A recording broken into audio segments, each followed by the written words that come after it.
Well, good morning and welcome to Frankly Speaking here on WYDC TV Big Fox. I'm your host, Frank Acom. We are broadcasting live from the Hesselson studio here on Market Street in Corning. And what a show we have in store for you today. My goodness, Tim Walz dropping out of his re-election bid. There's a lot more to read into on that. We're going to be talking about Venezuela. I've got a couple updates to kick off the program. First, Mark writes in, good morning, Frank. Well, good morning, Mark. I can't believe it. Tim Walz is ending his re-election bid. He had his hands way in the cookie jar. Now they're suggesting that Amy Klobuchar may try to run and take his place. There's also speculation that she could somehow, I don't even know how this works, and I can't remember where I read it this morning, that he would be put in the Senate and she would take governor, appoint him for Senate. I don't know. It gets a little weird. That could be conspiratorial, but just interesting to start playing those mind games. We're going to talk about that. We're going to talk about, like I said, a lot about Venezuela. First, a man is in custody after damaging property at Vice President J.D. Vance's home in Cincinnati Monday morning. Secret Service agents physically detained the adult male shortly after midnight.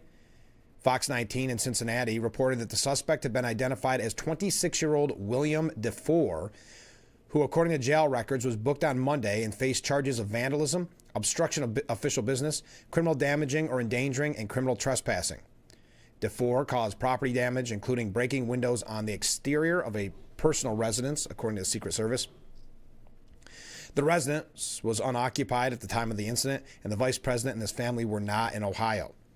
A spokesperson for Vance also confirmed that the vice president and his family were already back in Washington when the incident happened, posting on Twitter, "I appreciate everyone's well wishes about the attack at our home.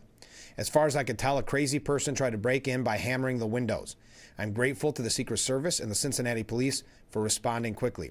We weren't even home as we had already returned to D.C."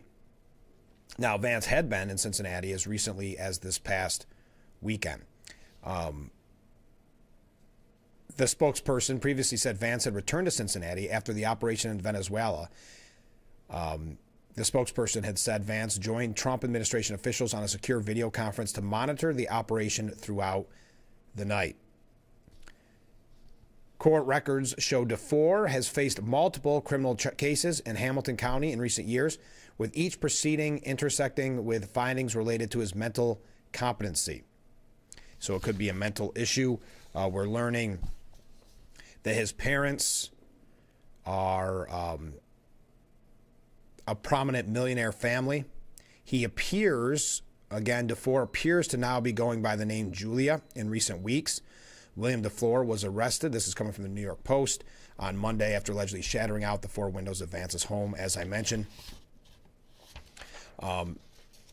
It's unclear whether DeFore identifies as transgender or non-binary, but he recently appeared to be posting under the name Julia DeFore. Cops listed the suspect's name as William and his gender as male. In the mugshot, DeFore has an unkept, matted mullet and a dead-eyed stare.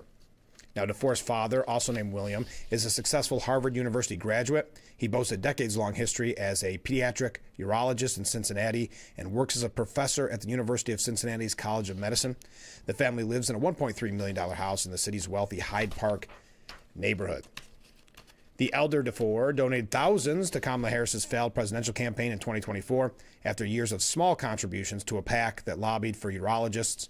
He is also a longtime Democrat supporter, according to public contributions. He donated upwards of $5,000 to former President Joe Biden and former Vice President Kamala Harris's respective campaigns in 2020 and 2024. All right, that's just a quick update. Also, I know we brought this up last week, and there was a lot of, not speculation, most people believed that Ukraine did not send drones to attack Putin's home. Remember, this was kind of a way for Russia to get out of the peace deal. It's almost a cliche at this point that they would come out and I guess you would call it a false flag kind of attack on their, again, Putin's home to try to get out of the peace deal. President Trump said yesterday, "I don't believe that strike happened. There's something that happened fairly nearby, but had nothing to do with his house." The president had initially scolded Ukraine over the alleged drone assault, saying he was very angry about it. Zelensky has denied the allegations, calling it typical Russian lies, and the CIA had also assessed that the attack never happened. Russia's Foreign Minister Lavrov publicly alleged that 91 long-range drones targeted Putin's home roughly halfway between Moscow and St. Petersburg, and that they had been shot down. Now, again, this is such a tried and true method by Russia to get out of a peace deal or get out, always these fake attacks. So I think most people just assumed it was a lie coming from Russia. On Sunday, Trump defended his initial reaction, which his initial reaction was that the House was attacked, in full disclosure. He said, because nobody knew at the moment. That was the first I heard about it. He said that his house was attacked. We don't believe that happened, now that we've been able to check. But that was the first we had ever heard about it. So there you are, backing up what we've been saying. It seems a little bit suspicious. We are going to talk about Tim Walz. Don't worry. We are going to talk about Venezuela as well. Maduro kind of making a fool of himself. Not full of himself, but very animated in court yesterday. We'll talk about that. Also on some international fronts, Iran's Ayatollah al-Khamenei reportedly plans to escape to Moscow if his security team falters or turns on him amid this ongoing unrest. We've talked about the protests there in Iran, looking as if Russia will back him up, get him out, where he can live safely in Russia. Khamenei, 86, will catch a flight with his inner circle, including roughly 20 aides and members of his family, if the Islamic Republic's army is overwhelmed by the swelling protests, or if the security forces decide to defect. That's according to an intelligence source telling the New York Times. His son and nominated heir apparent would also flee, according to the sources. Khamenei's general escape plan mirrors that of Bashar al-Assad from Syria. We recall that back in December of 2024. They have plotted an exit route out of Tehran should they feel the need to escape, which includes gathering assets, properties abroad, and cash to facilitate their safe passage. The relationship between Iran and Russia has warmed in recent years, namely since Moscow invaded Ukraine in 2022, and Khamenei admires Putin, the source added. Tehran has provided Russia with a variety of weapons and even helped construct its unmanned aerial system factory. So making that escape plan in case the protests continue to swell, continue to grow, in case his armed forces turn on him. Now, so far, at least 19 people have been killed in the protests, which have spread to 22 of the Islamic Republic's 31 provinces. Many crowds have called for death to Khamenei, but the Ayatollah originally brushed off their vitriol and vowed to put the demonstrators, quote, in their place. Now we know that they are struggling financially. These people have no food. That's where these protests are coming from. So that is just another update before we get into Venezuela. Sorry, we have a couple of updates. And I know the breaking news is, of course, Venezuela. But yesterday, well, we'll talk Greenland a little bit here, too, because it ties in with what's happening in Venezuela. Look at these waves coming in. But first, as another update from last week's program, or well, actually a couple months ago when this, I don't know, time kind of moves quickly around the holiday season. I'm not sure when it actually all started. But the Pentagon will cut the military retirement pay of Senator Mark Kelly for what Defense Secretary Pete Hegseth called the Arizona Democrats' seditious statements on a video with other members of Congress, telling service members they have the right to refuse to execute illegal orders. Hegseth also issued a formal letter of censure against Kelly, which the Defense Secretary said details reckless misconduct by the retired Navy captain and astronaut. Saying on Twitter, Hegseth said 6 weeks ago, well, there you go. I could have just looked at that. That gave us the timeline. 6 weeks ago, Senator Mark Kelly and 5 other members of Congress released a reckless and seditious video that was clearly intended to undermine good order and military discipline. As a retired Navy captain who is still receiving a military pension, Captain Kelly knows he is still accountable to military justice, and the Department of War and the American people expect justice. Kelly has 30 days to file a response to the decision to cut his rank and retirement pay. Now, that's an important takeaway because, yes, it will affect his retirement pay, but Hegseth is also seeking to downgrade his military rank. Captain Kelly's status as a sitting United States Senator does not exempt him from accountability, and further violations could result in further action. He said Kelly's conduct demonstrates specific intent to counsel service members to refuse lawful orders. Your conduct has had and continues to have a detrimental impact on military discipline and good order. Your conduct represents a serious breach of the standards expected of officers in the United States Navy, even in retirement. Now, some Republican lawmakers criticized the decision to censure Kelly. Senator Thom Tillis said the move was ridiculous and the Hegseth overreached. My gosh, she is a U.S. Senator who operates in a political world. I think the censure has a chilling effect on speech, and I've got a real problem with it. That's Senator Thom Tillis, Republican from North Carolina.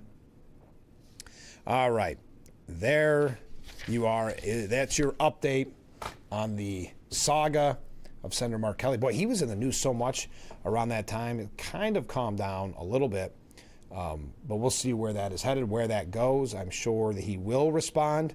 He has 30 days to respond. I'm sure he will respond within that 30-day window. All right, when we come back, Greenland ties into Colombia, ties into Venezuela. If you want to talk about Tim Walz, we can jump around this morning. Tim Walz was a major announcement. I mean, you know, the media, it goes to show you how the media is always so often on the wrong side of things. They did not want to report on this. They tried to protect Tim Walz as much as they can. But the daycare scandal just became too much.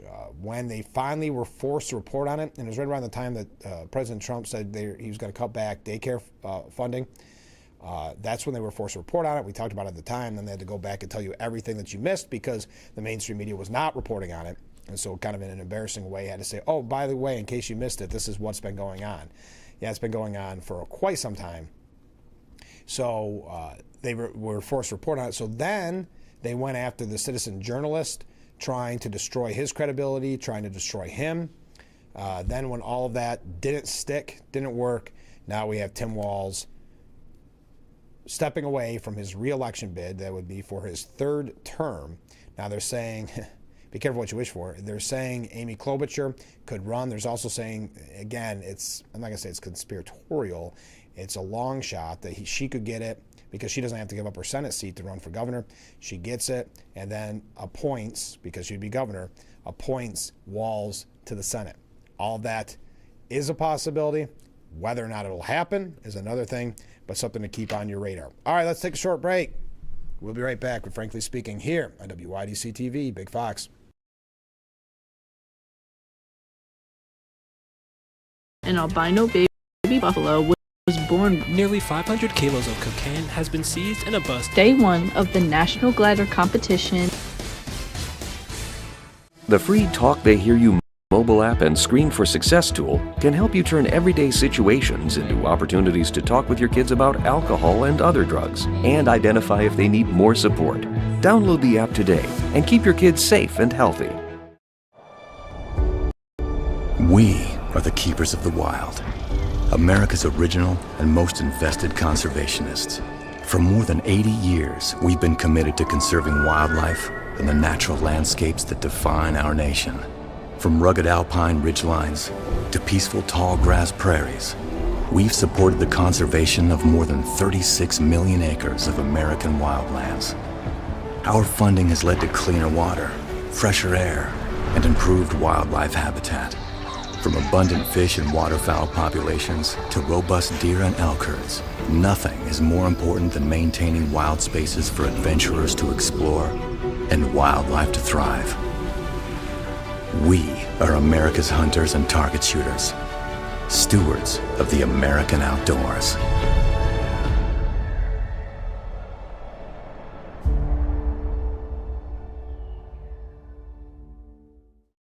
Don't have to go to the gym? The health club is not an option? Come to Hesselson today and see why swim spas and fitness systems can fit into anyone's yard and budget. 12-foot, 14-foot, 15-foot, 18-foot dual temperature hot tubs and swim spas are all on display in Hesselson's indoor and outdoor showroom. Try before you buy. 0% interest-free financing options are available on every Hesselson swim spa. Swim and exercise year-round and start making every day better. After 70 years, it's still fun to poke in the corners at Hesselson's.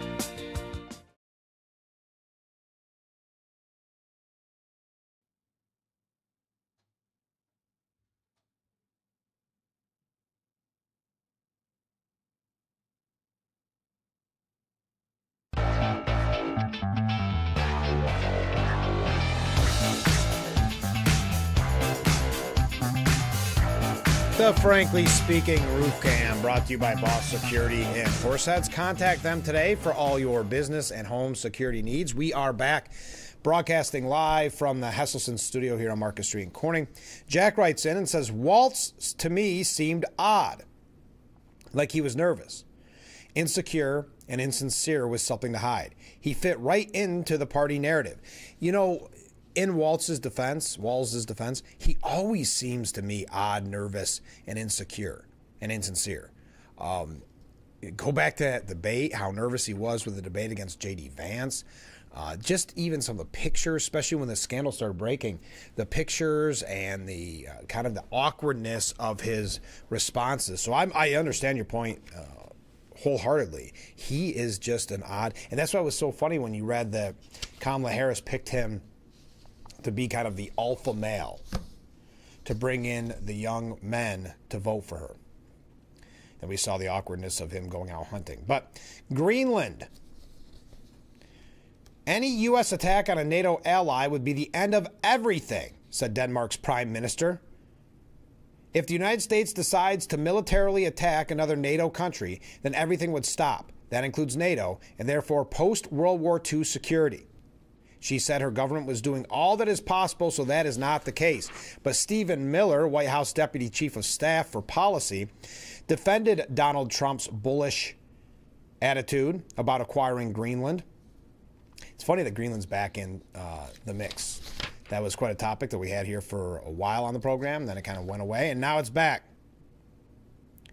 Miller was questioned by CNN's Jake Tapper about his wife Katie's social media post saying soon as a caption alongside a map of Greenland and American flag colors. Tapper then asked Miller if he would rule out the prospect of Trump moving to acquire Greenland by force. He said, well, let me go back a step. The president has been clear for months now. So I know you're treating this as breaking news. The president has been clear for months now that the United States should be the nation that has Greenland as part of our overall security apparatus. It has been the formal position of the U.S. government since the beginning of this administration, frankly, going back into the previous Trump administration, that Greenland should be a part of the United States. The president has been very clear about that. That is the formal position of the U.S. government. So Tapper said, right, but can you say the military action against Greenland is off the table? He said it wouldn't be a military action against Greenland. Greenland has a population of 30,000 people, Jake. The real question is, by what right does Denmark assert control over Greenland? What is the basis of their territorial claim? What is their basis of having Greenland as a colony of Denmark?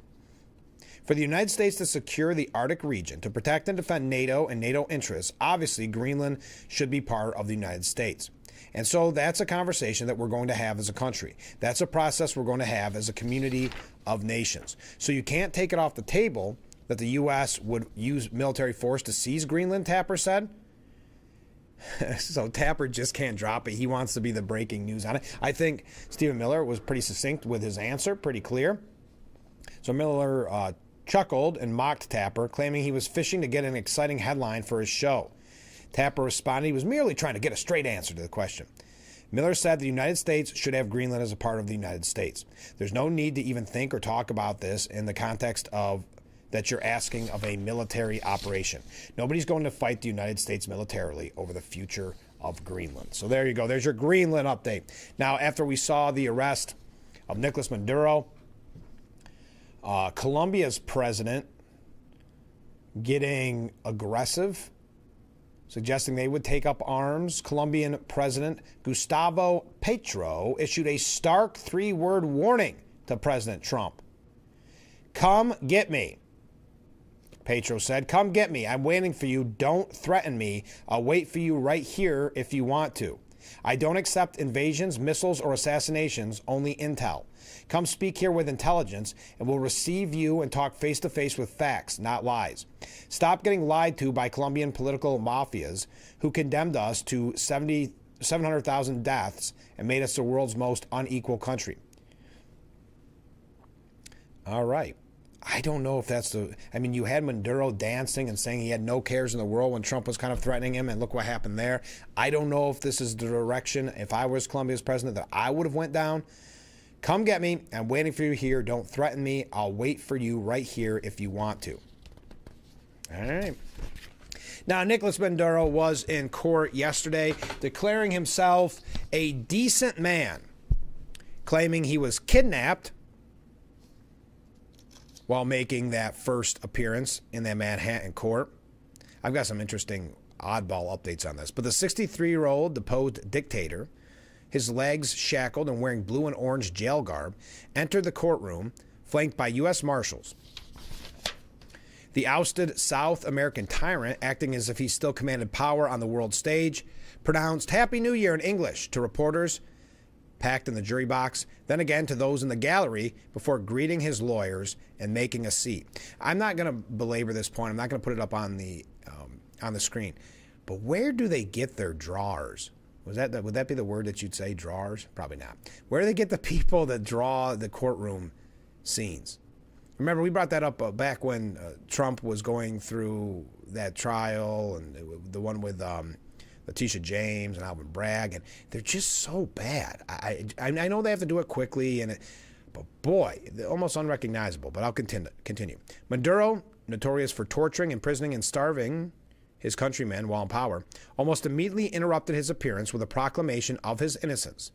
The judge, 92-year-old federal judge Alvin Hellerstein, asked him to confirm his identity. That's when Maduro said, I'm the president of the Republic of Venezuela. I'm here kidnapped. I'm captured at my home in Caracas, Venezuela. Hellerstein, the judge, shot back, let me interfere. There will be a time and place to go into all of this. Your counsel will be able to make motions. At that time, I just want to know one thing. Are you Nicolas Maduro Moros? The dictator replied, I am Nicolas Maduro Moros. Now, the judge, an appointee of former President Bill Clinton, then informed Maduro of his rights, including that he didn't have to speak and that he can have a court-appointed lawyer if he can't afford a private one.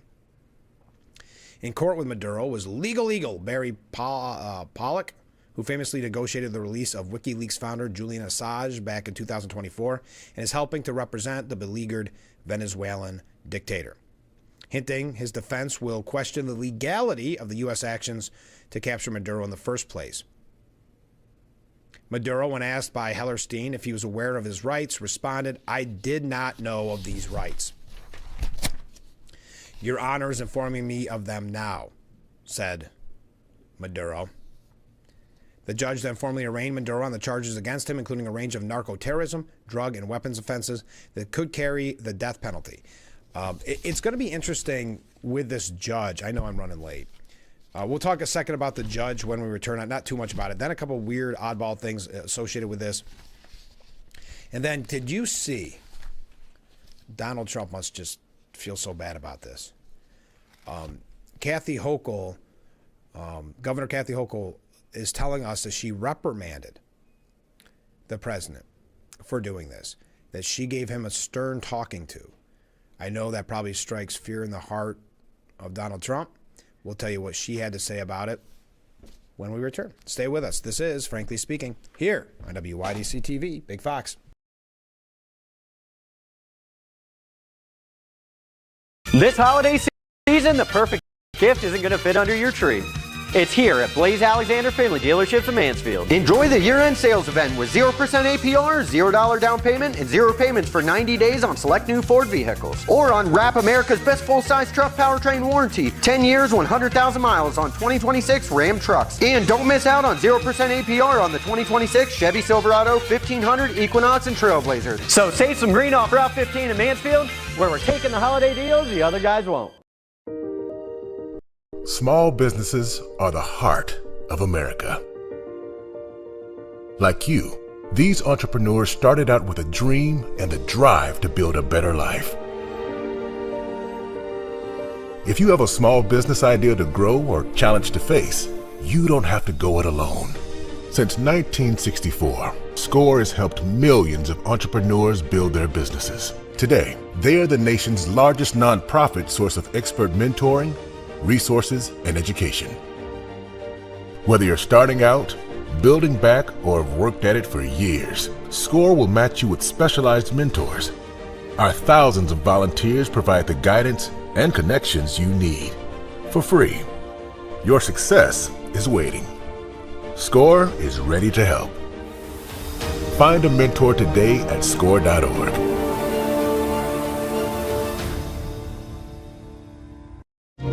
Dear Coach. Dear Coach, they don't teach you that inner strength is the most important kind of strong. But you taught me that. They don't teach you how to build confidence in yourself or how to deal with all the pressures all at once. But you taught me that. First tee was more than golf. It's where I discovered what I'm capable of. You didn't just prepare me for 18 holes. You were preparing me for every day of my life. Learn more at First Tee.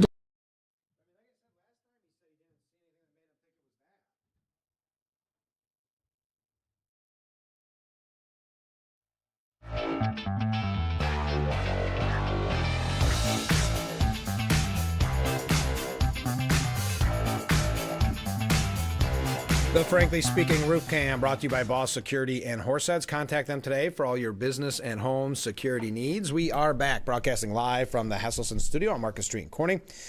So a little bit about this judge in the Maduro case. He is 92 years old, and he's known to have a stubborn streak and kind of an unorthodox approach to running his courtroom. U.S. District Judge Alvin Hellerstein, who's a Clinton appointee based in Manhattan, is overseeing this case. It looks like he tries very hard to do the right thing. He just has his own sense of what that is, said one former federal prosecutor. He's just old and old school and does things his own way and doesn't give a, we'll say, darn what anyone thinks about him. Said another former federal prosecutor who, like most lawyers interviewed for the story, was granted anonymity to speak candidly about the judge. Hellerstein has ruled against President Trump or his administration in other high-profile cases, including the charges involving alleged hush money payments. Hellerstein twice rejected Trump's bids to move the case to federal court. Just 2 months ago, an appeals court overturned one of those rulings. Anyway, we don't have to go through this. I don't know if it's a good or bad thing, just so you know, probably bad, but just so you know a little bit about that judge. Okay, I don't know if you saw the picture. The one picture of Maduro in captivity, where he's walking with some marshals and he's handcuffed. And he had kind of out of place what would you call, baby blue maybe, hoodie. Well, a Maine-based apparel company's phones have been ringing off the hook after a shackled Nicolas Maduro was snapped wearing one of its hoodies when he was hauled into the Big Apple. The ousted Venezuelan dictator wore the Origin attire in the company's patriotic blue shade in a now infamous photo of him flashing 2 thumbs up while surrounded by scores of DEA agents. It was not clear how the dictator ended up in this hoodie, kind of an obscure hoodie. Probably a DEA agent slipped this hoodie on him and said, "You're going to feel the fabric of freedom on American soil." That's my assumption. I'm taking the liberty to assume, quipped the Origin founder, Peter Roberts, in a video statement. He definitely gave 2 thumbs up, so I think he liked the fabric, said the owner. What I believed happened is they landed in New York. It was cold outside, and they put a hoodie on. Well, that seems pretty fair, pretty self-explanatory. The CEO said his phone immediately blew up when people started noticing the company's logo. The company, which makes and sells a slew of apparel, training gear, and boots, immediately seized on the free worldwide publicity. "Welcome to America. Unfortunately, our Patriot Blue RTX hoodie won't be shipping till spring, but they are available for pre-order," he wrote. Anyway. After going viral and becoming the subject of scores of memes, only a handful of sizes of the fleece zip-up jacket.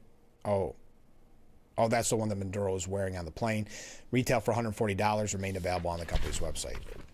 Weird culture we live in right now. Imagine saying, boy, I need that. Missed opportunity for that Maine-based company who should have had them ready. Not that they would have known, but if they're not shipping out till spring, not much of a news story. It will be, but by that point. Elon Musk has offered Starlink for free internet service in Venezuela after the raid. In a blog post on its website, Starlink, which is owned by Musk's rocket company, SpaceX, said it was adding service credits to both active and inactive accounts in Venezuela. Users there could put those credits towards free broadband internet service through February 3rd. Parts of Venezuela's capital, Caracas, and adjacent Miranda, reportedly had power and internet outages in the wake of the historic raid. "We are actively monitoring evolving conditions and regulatory requirements," Starlink said. "While we do not have yet a timeline for a local purchase availability. If and when there are updates, they will be communicated directly through official Starlink channels and reflected on this page. Could get the conversation going over there. All right. Opposition leader Maria Corina Machado plans to return into Venezuela as soon as possible. I'm planning to go back as soon as possible, the 58-year-old Nobel Peace Prize winner told Hannity yesterday. Every day I make a decision of where I am more useful for the cause. Now, Trump has signaled that he doesn't really think she has the support to be the leader of Venezuela. As a matter of fact, the CIA, and I would love to hear your thoughts on this, because I've heard a lot of people say, well, it seems like, old leader, same as, or new leader, same as the old leader kind of scenario where you put in his vice president still pushing for the kind of Maduro cause. Is that the right decision? Well, CIA, they concluded that Maduro's lackeys are more likely to maintain order in Venezuela than an opposition leader right out the door. The U.S. intel analysis was presented to Trump in recent weeks and assessed what would happen in Venezuela if Maduro was removed from power. Maduro's vice president, Delcy Rodriguez, who officially became acting president yesterday, was found by the CIA to be much better positioned to maintain order in the troubled South American nation than the leader of Maduro's opposition, Maria Corina Machado. Machado, who won the Nobel Peace Prize, like I mentioned earlier, would have a difficult time establishing control over the government Maduro ruled for over 10 years and would also likely face resistance from his military groups, the CIA found. News of the CIA's assessment comes as those pro-Maduro paramilitaries have been called to the streets to hunt down Venezuelans who supported the U.S. attack that led to his capture. So hunting down those who may have played any role in this or even just supported it or cheered it on. Venezuelan police were ordered to immediately begin the national search and capture of everyone involved in the promotion or support for the armed attack by the United States.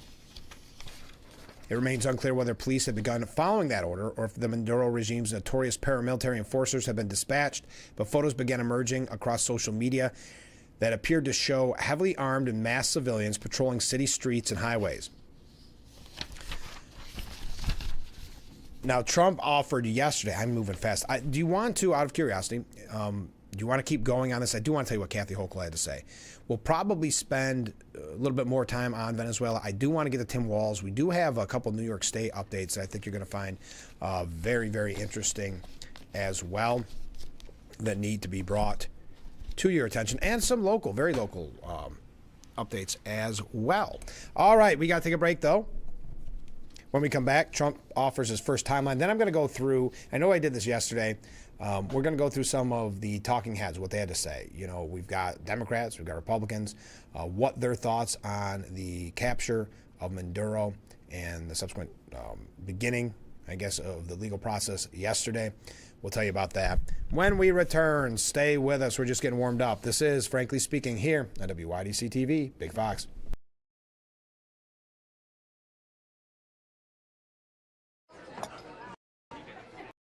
You've been putting back a few, and a few becomes a few too many. For a moment, you think about calling for a ride. Nah, you live nearby. What's the worst that can happen? You get pulled over, your insurance goes up, you lose your license, you total your car, you kill someone.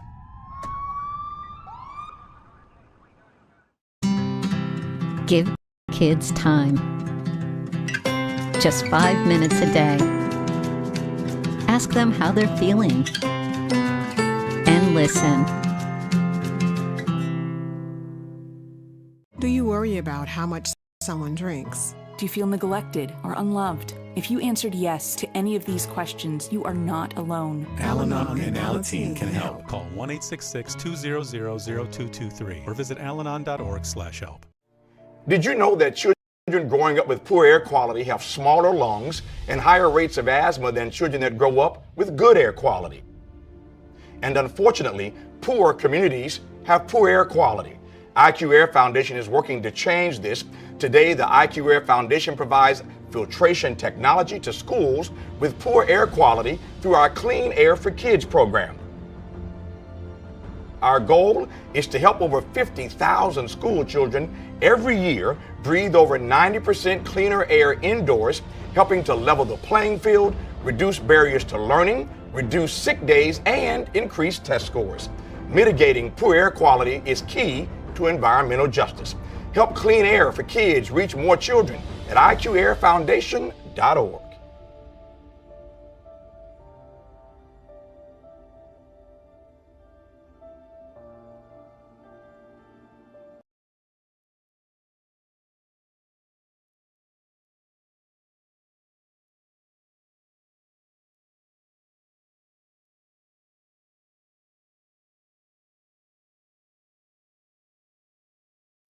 So frankly speaking, Roof Cam brought to you by Boss Security and Horseheads.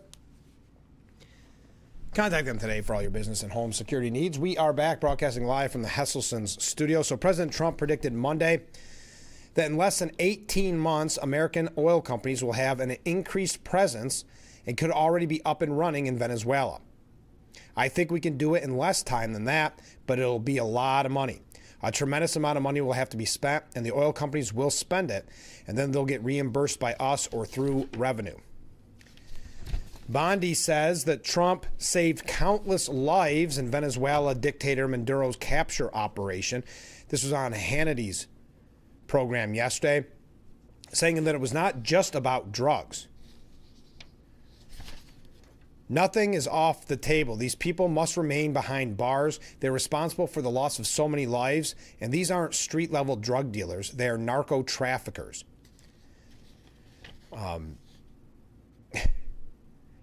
Now, the dictator himself is calling himself a prisoner of war and even compared himself to Jesus with an interaction he had with somebody in the trial. I am innocent. I'm not guilty. I'm a decent man. I'm still president of my country. Some Democrats have criticized the military operation, which we'll talk about here in just a moment, comparing it to George W. Bush's actions in Iraq. Meanwhile, Bondi insisted Operation Absolute Resolve was well within President Trump's constitutional authority. It was a law enforcement function to arrest indicted individuals in Venezuela. Our military pulled out a flawless execution of that. The president saved thousands of countless lives tonight, but he also protected Americans from the TDA members who Maduro let into our country, forced into our country. Now, this is what I've been waiting for. Your thoughts on this. Governor Kathy Hochul says she scolded Trump for Nicolas Maduro's capture. I've got to say, this is what's so weird to me about Governor Hochul, because she really wants to be a bigger power player and look tough than she clearly is. She's done this in the past with Trump, saying, I told Trump this, I told Trump that, as if Trump is running scared from what Governor Hochul has to say. But just the fact that she always is kind of like that person that said, you know, good thing you held me back. I was going to beat that guy up.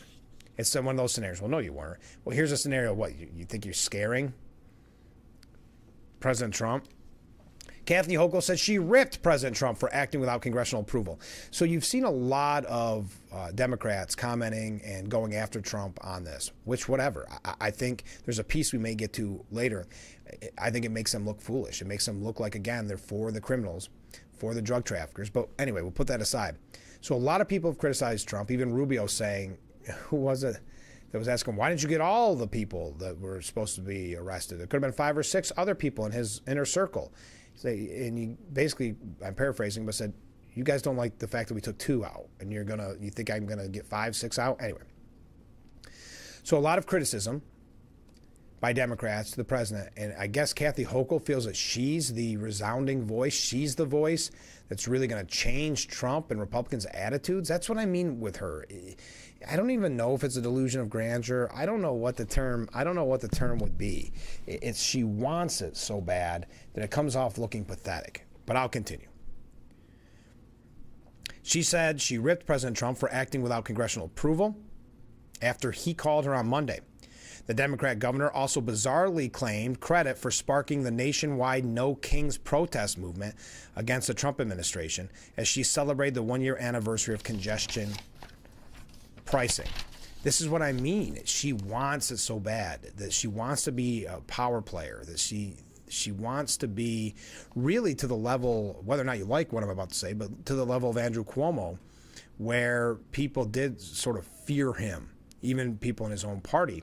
She wants that kind of, I guess, fear that she thinks Trump is scared of what she has to say. She wants to take credit for the No Kings rally. This is why, again, why it's so pathetic when you see her endorse Mamdani. Mamdani doesn't endorse her back, and she goes, "Oh, it's on my time frame." When Trump brought up his raid on Venezuela that led to the capture of Maduro, Hochul said she told him, "I disagree. You've got to go to Congress. You've got to get authority. It's kind of important to do things like that. He's a bad guy, but you've got to get authority," she told Trump. So that is the talking point from the left is you always, well, she didn't even get the talking point that you start with Maduro's a horrible guy. She waited till 2 sentences in. Oh, my gosh. Hochul, desperate to placate the left as she runs for re-election this year and faces a primary challenge from her estranged Lieutenant Governor Antonio Delgado, joined the growing chorus of Democrats crying foul over the Venezuelan operation. Yes, she needs to go for that far left, the same people she's trying to court with her support of Mamdani. We don't need to go through what some of the other Democrats have said. We'll talk about that here in just a little bit, but it's just Hochul. She claimed that she had triggered the No Kings protest with a February 2024 pro-congestion pricing press conference in which she held up a fake Time magazine cover put out by the White House depicting Trump as a king and railed against the opposition to the tolling program. So even though the Time magazine, fake Time magazine, had already been presented by Trump, shown by Trump, she believes she came up with the No Kings protest. This is someone that's very full of herself. I'm mad, I said, as you heard. I'm still angry when I think about it. We're not laboring under a king, but it was that image. The day that I believe triggered the No Kings rally all across America. So she triggered the No Kings rally. She scolded President Trump on his arrest of Mamdani. Mamdani, listen to that. Ooh, Maduro, too many M's. Maduro, no arrest of Mamdani. I want to make that clear. The rest of Maduro. So she really believes she has that kind of power, that people were hanging on her every word at a congestion pricing press rally, which already sounds like a ball, sounds like a real treat. So they were hanging on her every word. She highlighted something that Trump had already highlighted, which was that fake Time magazine where he is the king. She was mad and she believes she triggered the No King protest. That no one was upset on the left with Trump until Kathy Hochul came around. Now, the Gavin Newsom and others are slamming the arrest. They've got their talking points. Again, they are, I guess, pro-Maduro? I don't know how to say it. Oh, no, because Newsom did it right. Hochul waited for a couple sentences in before she said how bad Maduro is. Everybody else, whether it's Hakeem Jeffries, Chuck Schumer, they all start with how bad he is. Newsom doing the same. Maduro's a thug and a criminal. But Donald Trump proposing to run Venezuela without a coherent long-term plan beyond an oil grab is dangerous for America. The path forward must be democracy, human rights, and stability. I don't know. They're saying that it's a war somehow. I haven't seen anything more that makes you think that it's led to a war. But they're jumping on the word run, a foreign country. AOC saying it's not about drugs, it's about oil and regime change. And then they go for the conspiracy theory that it's to distract from Epstein and skyrocketing healthcare costs. Kind of try to intrude boring arguments from the left. But again, showing where they stand, which historically has kind of been the case. But they stand, in this case, with dictator Maduro. Okay. I guess saying that he's a thug, and even though Biden put out, what was a $25 million bounty for the arrest of Maduro, the fact that Trump went and followed through, or was it 50 million maybe even, but when they went to follow through on that and Trump actually did put his money where his mouth is, actually did get Maduro, now it's some type of crime, and now it's some type of, and Trump's organization, Office of Communications, put together a great list of those who once demanded Maduro's ouster. Now they mourn his capture. Chuck Schumer saying then, and the president brags about his Venezuela policy, give us a break. He hasn't brought us an end to the Maduro regime. The Maduro regime is more powerful today and more entrenched today than it was when the president began. That's February of 2020. Now, he says this is reckless, and the American people are just this morning in fear of what's going to happen here. Dick Durbin saying back in 2019, the people of Venezuela deserve better than this. We can't allow this president's short attention span to stop us from delivering on our promise to help the Venezuelan people rebuild their country. Though President Trump may seem ready to throw in the towel, I stand committed to aiding the people of Venezuela. A few days ago, Dick Durbin said, I disagree with President Trump's use of military force without congressional approval and worry deeply about this administration's follow-through on foreign policy intervention. Who else should we mention? Chris Van Hollen saying back in 2024, the United States is now going to use its levers and influence to push for a negotiation to have a transition to the truly elected leader. Obviously, we know Maduro and his cronies do not want to go quietly into the night, but the United States needs to work with its partners and allies in that region to ratchet up the pressure. Well, what happens when Trump ratchets up the pressure? Now it's an illegal act of war to replace Maduro. It's so predictable. Senator Chris Murphy saying back in 19, if Trump cared about consistency, he would take the realist case for intervention in Venezuela. Getting rid of Maduro is good for the United States, rather than trying to pretend the administration all of a sudden cares about toppling anti-democratic regimes. That's in 2019. Just a few days ago, Chris Murphy saying the invasion of Venezuela has nothing to do with American security. Venezuela is not a security threat to the U.S. We could go on and on. I don't think it's necessary. We know their hypocrisy. We know that anything Trump does is bad in their eyes, and that's why they would support the continuation of a dictator in Venezuela as compared to giving Trump any credit. And I do find it kind of ironic that Kathy Hochul brought up no kings. It was no kings protest until Maduro gets arrested, and then it's, I guess, yes kings, yes dictators. We got some other comments on this. We do have to talk about walls. I know. Stay with us. We'll be right back with Frankly Speaking here on WYDC TV. Big Fox.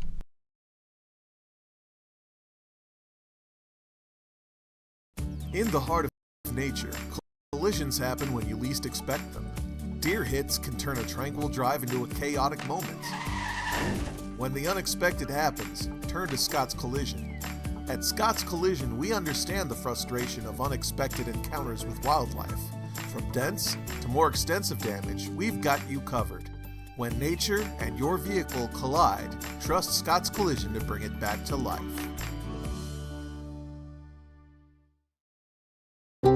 Having a safe home is essential to many aspects of our lives. From a sense of community and safety, to physical and mental health, to economic security and independence. Most homes in our communities are not accessible and are not designed to accommodate the changes that come with age, including the risk of falling.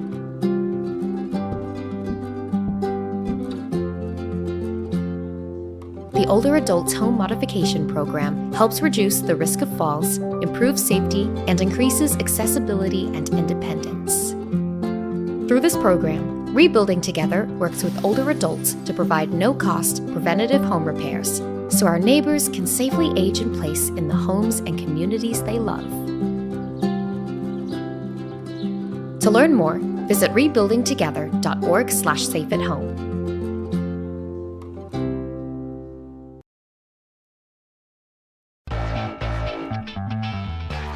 As always, we thank our good friends at Boss Security in Horseheads for our beautiful view of historic Market Street. Give them a call today for all your business and home security needs. We are back broadcasting live from the Hesselson studio. Let's go to some viewer comments. Mark writes in, I don't believe Hochul made a dent in Trump. She is just a fly on the wall and she has no charisma. Yeah, Trump is not losing any sleep. If I'm being honest, I don't even know if that conversation happened. She so often overplays things that she said or did, just like with the suggesting that she started the No Kings rally, just like she suggested that Mom Donnie's people are waiting to endorse her, putting words in their mouth.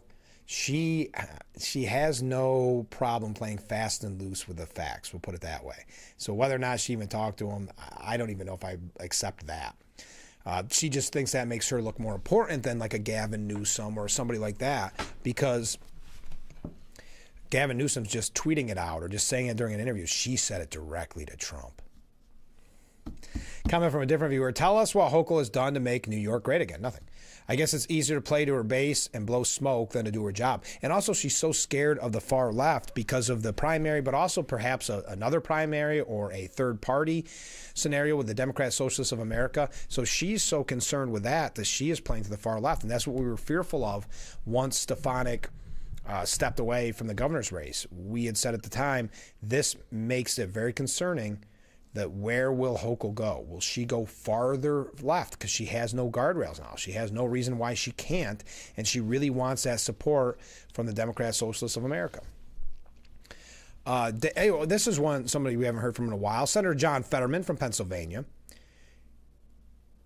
He asked a question, I don't know why we can't just acknowledge that it's been a good thing, meaning the arrest of Maduro.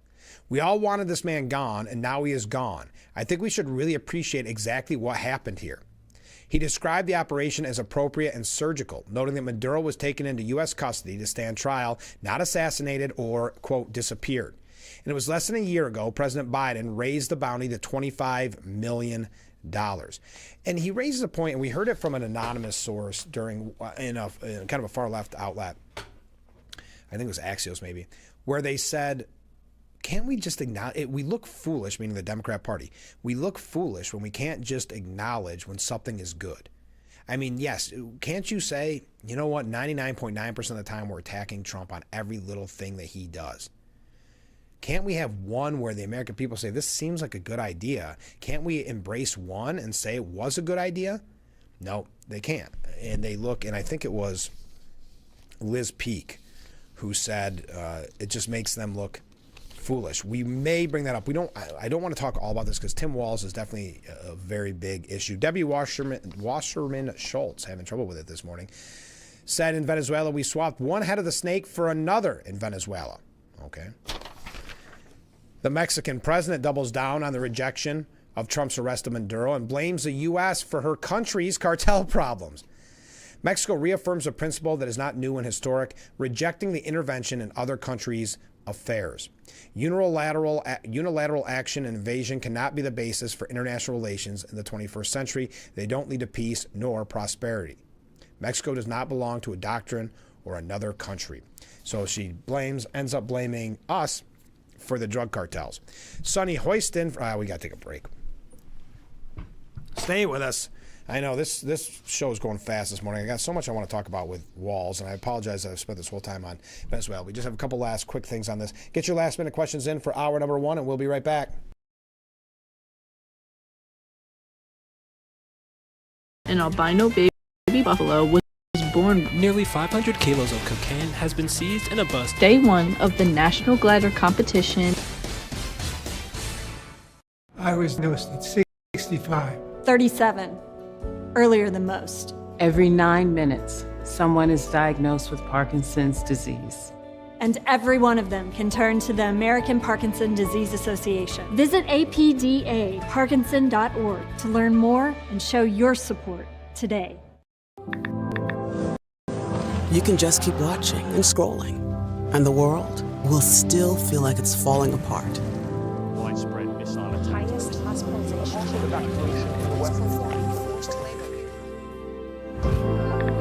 Or you can take action by joining a movement that's creating real and lasting change instead. Partnering with communities around the globe to help uproot poverty and plant seeds of hope for a brighter tomorrow.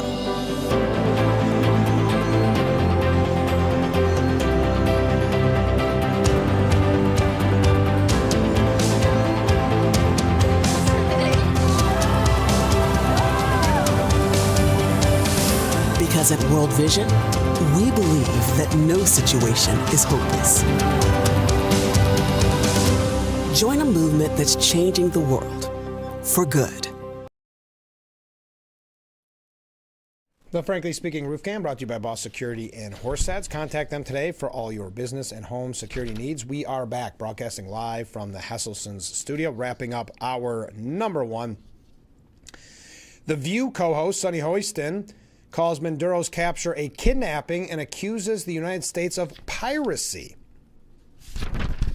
Again, going back to what John Fetterman said, can't we just accept when something is a positive?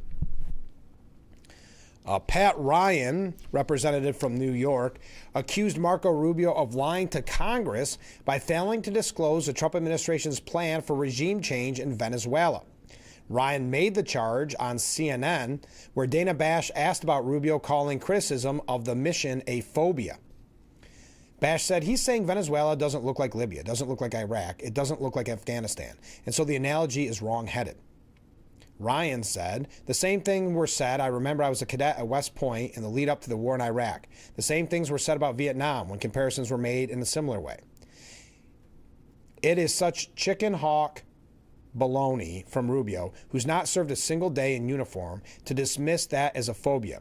You want to tell that to my friends on this bracelet that I lost in combat? You want to tell that to the innocent Iraqis that were killed? You want to tell that to the Venezuelan people who are saying we're glad Maduro is gone? As am I. But what the heck is the plan afterwards? And are we just going to hand this to another dictator who's going to do the will of our increasingly authoritarian president and Donald Trump? There's a lot to dissect there. First of all, that's kind of a way that they hope that people will self-censor in that scenario. Rubio has never served, so he can't speak on this. You see the tactic that Mr. Ryan's using, and then goes on to say, that he lost friends, and you feel horrible for him. But having said that, that's an attempt to try to silence Rubio. And then somehow he says it's a good thing, as they all are, that Maduro's a bad guy. But what's next? What's next? And will it be some dictator that plays into the authoritarian nature of Donald Trump? That doesn't even make sense. Bash was asked about the classified briefing Rubio held with Congress. He said, well, one, we've had to fight to get any information from the administration which defies the Constitution. Which, by the way, what do you have, 48 hours to give Congress information, and they did? But we'll continue. Two, in the most recent classified briefing, which I was in and happened right before Christmas, Marco Rubio personally explicitly lied to me and the Congress and to the people's representatives. We asked over and over again, what is the larger plan? Is there an effort at regime change being planned? We know, given the sophistication of this operation, the reporting that's happened that was well in the works, and I understand the need for operational security. This is we have to get beyond that and recognize this is an act of war to say we're going to run another sovereign nation. And the people and the Congress have to be a part of the Constitution. So again, we should have told the world that we were going to do it, I suppose. Again, I know we talked about it yesterday. It's just twisting themselves up into a pretzel. And there's so many examples of this, of the far-left Democrats calling Trump's capture of Maduro an impeachable offense. Keep that in mind, folks. If they're saying this is an impeachable offense, if the Democrats win in the midterms, if they win in November of this year, it will be constant impeachment trials. It'll be just like last time. It'll be constant impeachment. Dan Goldman from New York, representative, said this violation of the United States Constitution is an impeachable offense. I urge my Republican colleagues in the House of Representatives to finally join Democrats in asserting congressional authority by holding this president accountable for the gross violations of the Constitution. I don't want to go through all this. The calls for impeachment, not a surprise, but that will be what we're looking at for 2.5, 3 years if they win. Well, 2 years if they win in the midterms and take back the House. But we got to take a break and wrap up hour number one.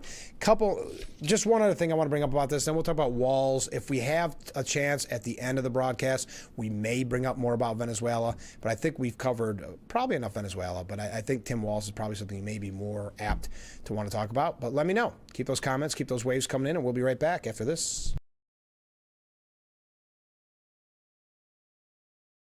Your tap water is delicious. I know, right? It's this Culligan Smart drinking water system. What do you think is going on in there? I'm smelling a touch of chlorine. Yeah, I'm detecting some PFAS. I'm also getting notes of lead. Perfection. Sending it up. Here we go. Certified to reduce more than 70 contaminants. It's like having your own team of water experts. See the smart difference at Culligan.com. Don't have to go to the gym? The health club is not an option? Come to Hesselson today and see why swim spas and fitness systems can fit into anyone's yard and budget. 12-foot, 14-foot, 15-foot, 18-foot dual temperature hot tub and swim spas are all on display in Hesselson's indoor and outdoor showroom. Try before you buy. 0% interest-free financing options are available on every Hesselson swim spa. Swim and exercise year-round and start making every day better. After 70 years, it's still fun to poke in the corners at Hesselson's. I'm Grace. I'm Ida, and I lived in California. Timmy was just a puppy when I moved in. He's a emotional support animal. I had Missy, who is 15 years old and blind. Likes the people, he likes to greet all the people. All the employees are happy to see him. I feel that my pets are very welcome here. I feel very welcome here. I think it's great.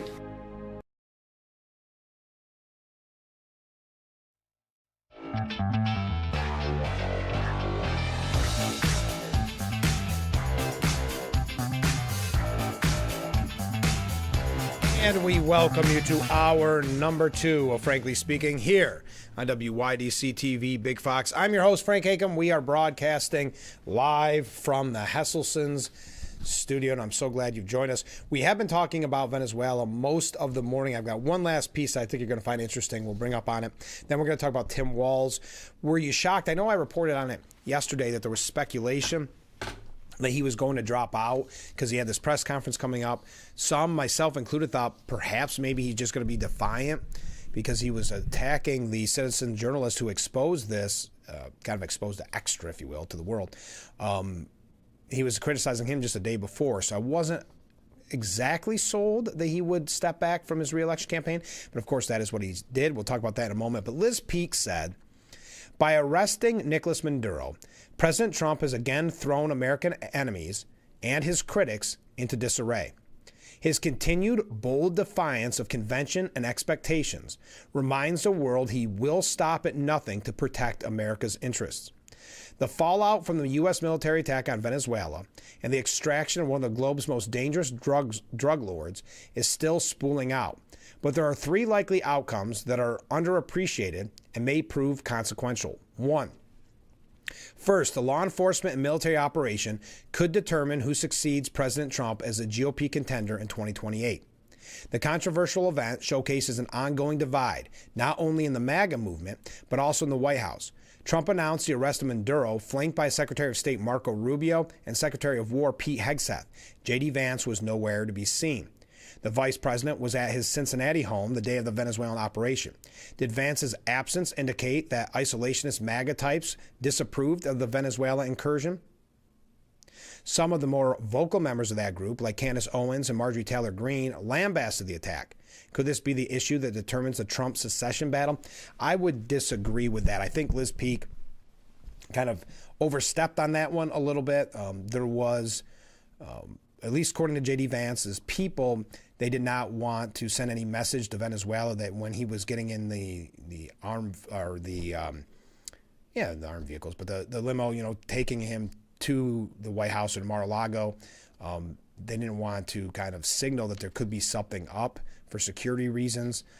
I think Marco Rubio, I would like, I don't know, get your thoughts on this. I don't think this was some planned thing to give Marco Rubio a ton of credit or to make him kind of the star of the Republican Party right now. I think he just stepped up to the plate. I just think he did a great job at that press conference and then a great job afterwards in his subsequent media interviews. I don't think there was any other move here. I don't think that this was J.D. Vance pouting about some isolationism here or something. I think that is overthinking it. I also would say Marjorie Taylor Greene and Candace Owens don't speak for the MAGA movement. Can we say that at this point?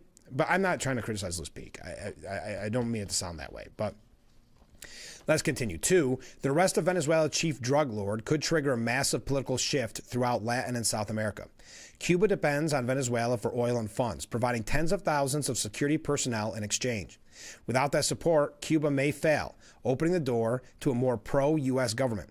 Colombia, currently led by hard-left President Gustavo Petro, whose administration has been tarred by scandal and low approval ratings, could move back to the right in next May's election with inspiration from neighboring Venezuela.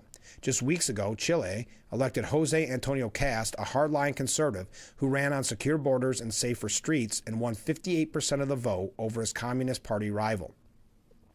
Argentina made the move 2 years ago, electing right-wing Javier Milei, who has been brought down inflation from 211% to 30% and produced the first budget surplus in 14 years. Remember that former VP and border czar Kamala Harris pretended she would stem President Biden's illegal immigration surge by addressing what she called its root causes? How ironic it would be if Trump's engagement with governments to the South actually relieved the immigration flow to our country. It could happen. 3. Lending American expertise to Venezuela's oil industry could help keep global oil production high and prices low, weakening Iran and Russia. The country, which boasts the largest proven oil reserves in the world, has seen production decline since the industry was nationalized under Hugo Chavez. In 2000, Venezuela produced roughly 3.2 million barrels per day. More recently, output dropped below 1 million barrels per day. Though it will take some time, renewed investment in Venezuelans' oil fields will boost production and, along with higher output from the U.S. and other sources, keep a lid on oil prices. Consequently, the White House will be free to crack down more strenuously on sanctions imposed on Russia and Iranian oil exports without pushing prices higher. As the dramatic events in Caracas were reported, I cannot have been alone in wondering where J.D. Vance was. Not only was the vice president notably absent from the day-long TV coverage, which was dominated by President Trump, he was also curiously quiet on social media. On Saturday, Vance issued but 2 comments on X. The first, he seemed to defend the arrest of Maduro, posting that the dictator had been offered multiple off-ramps, but the drug trafficking must stop and the stolen oil must be returned. He also hailed the brave special operators who pulled off a truly impressive operation. And Trump re-X'd that announcement. In the second post, Vance defended the legality of the action, noting that Maduro had been indicted of narco-terrorism. Meanwhile, Marco Rubio was front and center, both at the initial press conference and on Sunday talk shows, providing persuasive explanations for why the White House chose to act and reviewing the choices offered by Maduro. He was clearly all in with the mission. So this is kind of speculating. This peak is about what this means for 2028. I think that is way too early, but I will say that Marco Rubio, and I think we talked about it, I think that has, what do we have here? Your mic has gone fuzzy 3 times. Sounds like a bad connection still.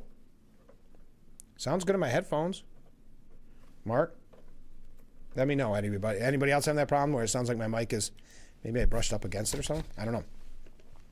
But I think this is a little too early to start speculating here. As Rubio said, that if J.D. Vance decides to run, he'll support him wholeheartedly. But as many people said yesterday, J.D. Vance or Marco Rubio did do a very good job in relation to this.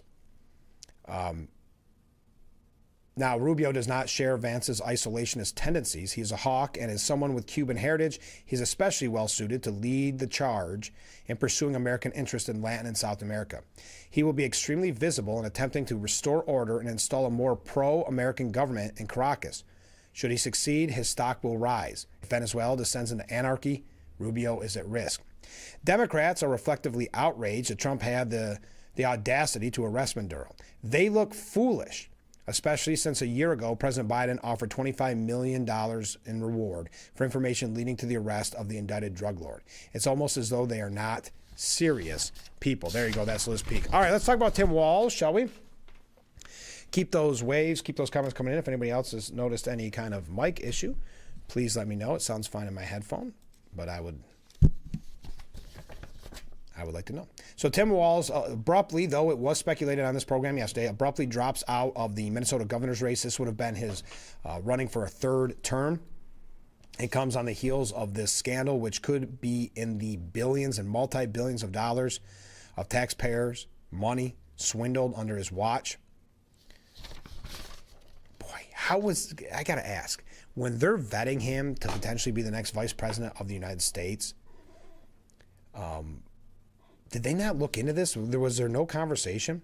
Walz saying yesterday in September, I announced that I would run for a historic 3rd term as Minnesota's governor, and I have every confidence that, if I gave it my all, I would succeed in that effort. But as I reflected on this moment, with my family and my team over the holidays, I came to the conclusion that I can't give a political campaign my all. Every minute I spend defending my own political interests would be a minute I can't spend defending the people of Minnesota against the criminals who prey on our generosity and the cynics who prey on our differences. Boy, that's a weak excuse not to run for re-election, isn't it? So, and to Jack's point earlier in the program, he did look nervous. he looked, but he normally does. Now, Amy Klobuchar is viewed as a top contender to jump in the race. She is the senator from Minnesota.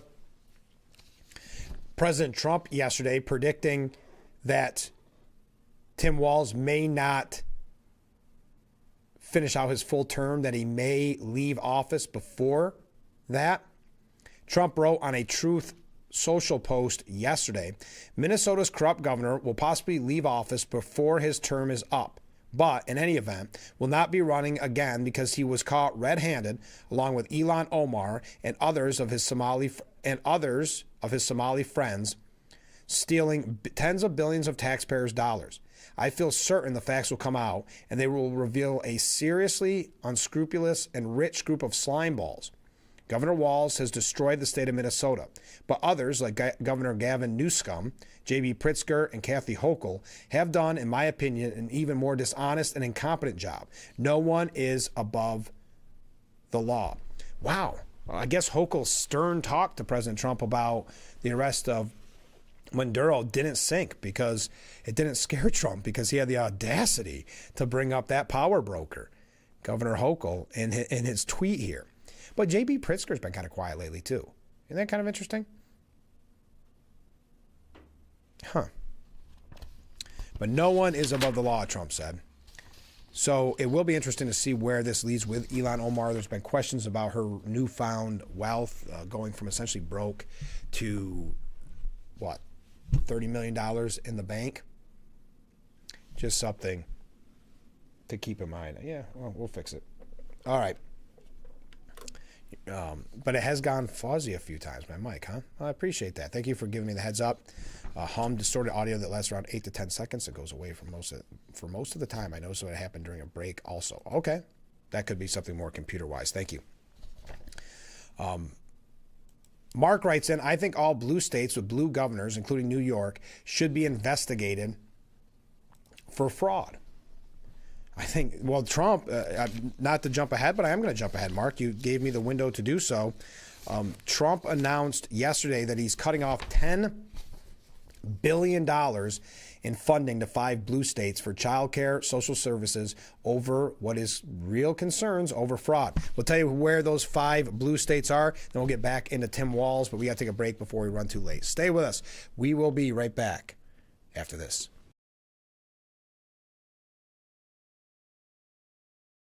More cars, lower prices. Simmons Rockwell. Make car buying simple when you drive your deal at a Simmons Rockwell location near you, where you'll always find more cars at lower prices. Visit our Facebook page at Big Fox News for news, local events, and more. Give kids time. Just 5 minutes a day. Ask them how they're feeling. And listen.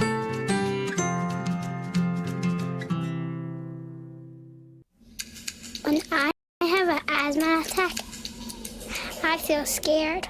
Sometimes my parents have to take me to the hospital. I feel like a fish with no water. You know how to react to their asthma attacks. Here's how to prevent them. Because even one attack is one too many.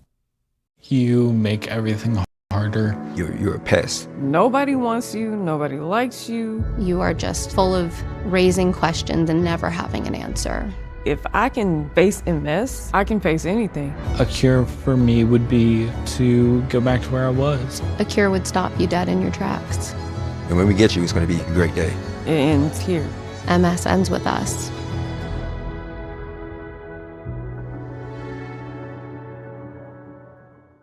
Whether it's our stories, the warmth of our laugh, or our family's secret sauce, we all bring something different to the table. So make some space. The power of connection is waiting right outside your comfort zone. Learn how you can help strengthen your community at belongingbeginswithus.org/teamup.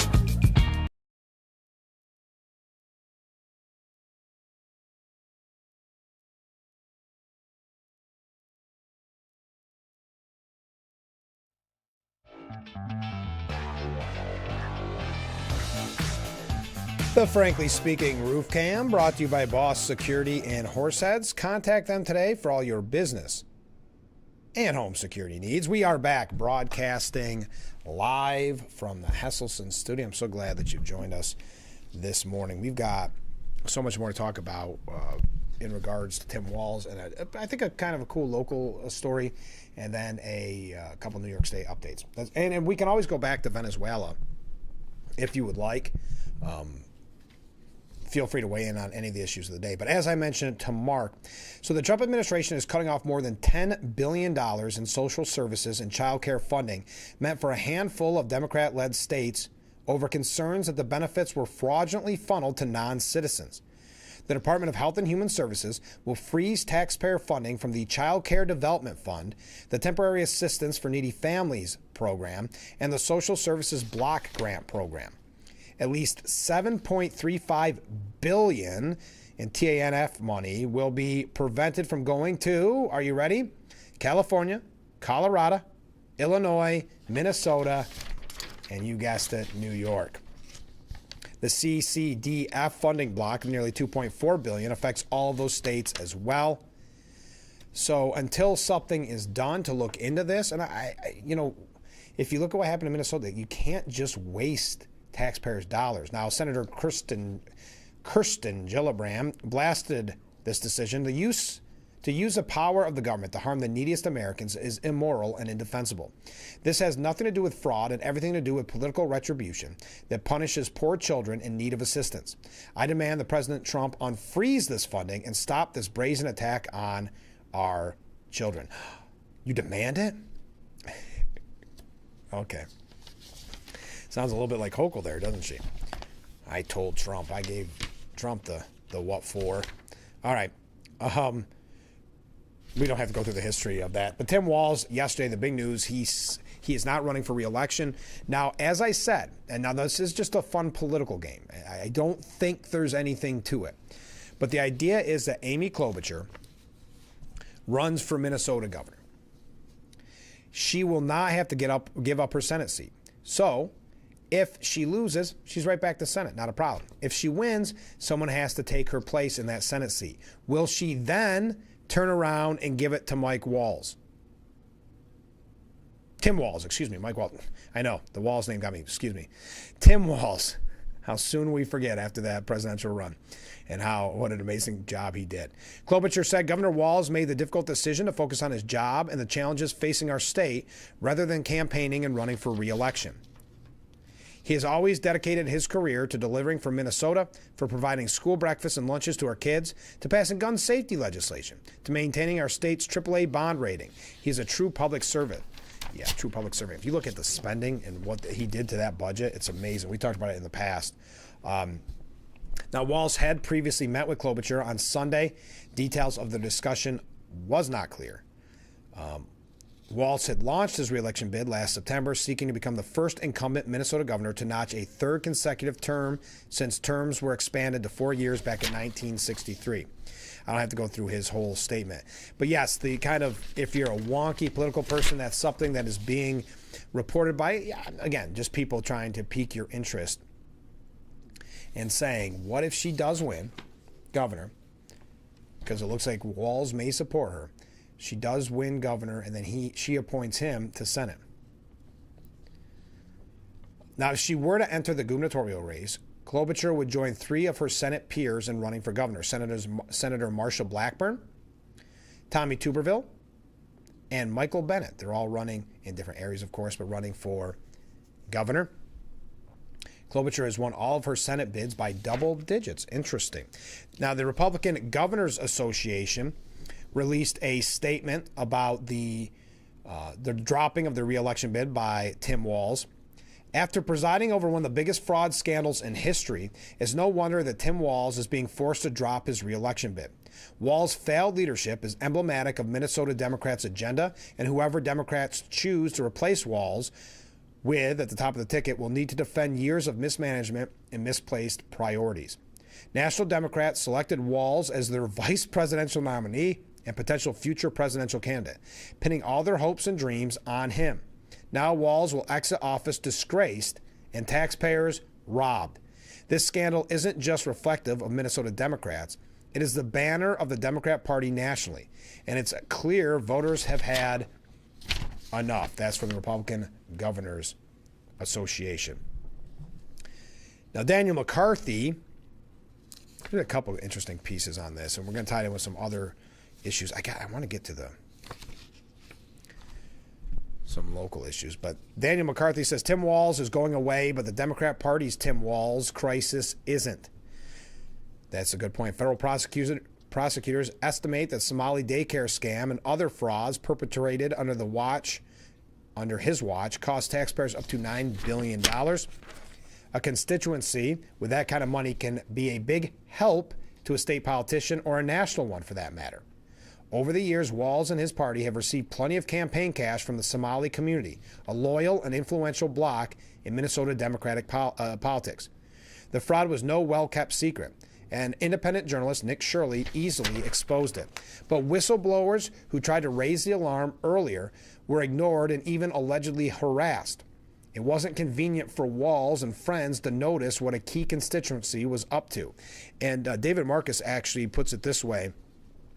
Tim Walz's white guilt finally ends his career as Minnesota fraud explodes. And that was one of the things that they talked about, that people were scared to bring up this scandal, the potential of the scandal, because they would be deemed Islamophobic or racist in some way. But remember, Walz was originally picked to answer the National Democrat Party's branding problems, countering its reputation for cultural weirdness and its difficult courting white male and rural voters. He was the answer for that. Remember, I know we talked about this with Joe Semplinsky so many times. Remember when they tried to paint J.D. Vance as weird? That's what Tim Walz really got him, his star rising. He goes, they're weird. And then we saw this guy. We saw even at this announcement that he's not running for re-election. We saw him during the debate. There's someone in that group that could be deemed weird, but it's not J.D. Vance. He was supposed to be the reassuringly normal Democrat, but it turns out what passes for normal in that party today is deep incompetence, corruption, and worse. He is indeed a symbol of his party in all the worst ways. Now, does Walz's disgrace put the state in play for 2028? That would be catastrophic for the Democrats' electoral map, throwing another 10 electoral votes to the GOP. The last time the state voted for a Republican president was more than 50 years ago when it backed Richard Nixon in '72. It's been 20 years since a Republican won any statewide election in Minnesota. Tim Pawlenty, reelected governor in 2006, was the last to do so. But Walz and his scandals may have given Republicans 2 fresh chances this year and next. Even with Walz out of the way, his scandal will taint whoever gets the Democrat nomination for governor. Klobuchar wants the nod, but if she gets it and then wins in November, her vacated Senate seat will present another opportunity for the GOP in a special election next year. Yeah, but wouldn't they, correct me if I'm wrong, the way they talked about it in that one article I read, that she could appoint him at least temporarily, maybe I misread it. Who knows? That's the way that I understood it. The piece that I saw said it could clear the way for him to be put in the Senate. I don't know. Probably not. It's just a kind of fun mind game. Anyway. So I don't want to go through any more of this piece because we have to take another short break. But Walz was never a middle American Democrat.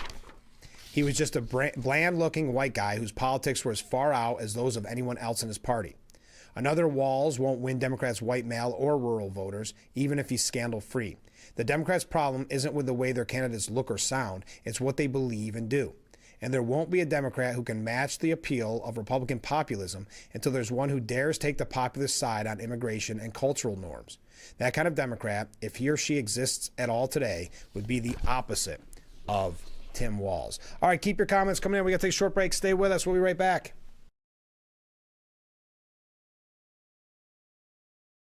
This holiday season, the perfect gift isn't going to fit under your tree. It's here at Blaze Alexander Family Dealerships in Mansfield. Enjoy the year-end sales event with 0% APR, $0 down payment, and 0 payments for 90 days on select new Ford vehicles. Or unwrap America's best full-size truck powertrain warranty, 10 years, 100,000 miles on 2026 Ram trucks. And don't miss out on 0% APR on the 2026 Chevy Silverado, 1500, Equinox, and Trailblazer. So save some green off Route 15 in Mansfield, where we're taking the holiday deals the other guys won't. Kyle just made a decision that would change his whole world.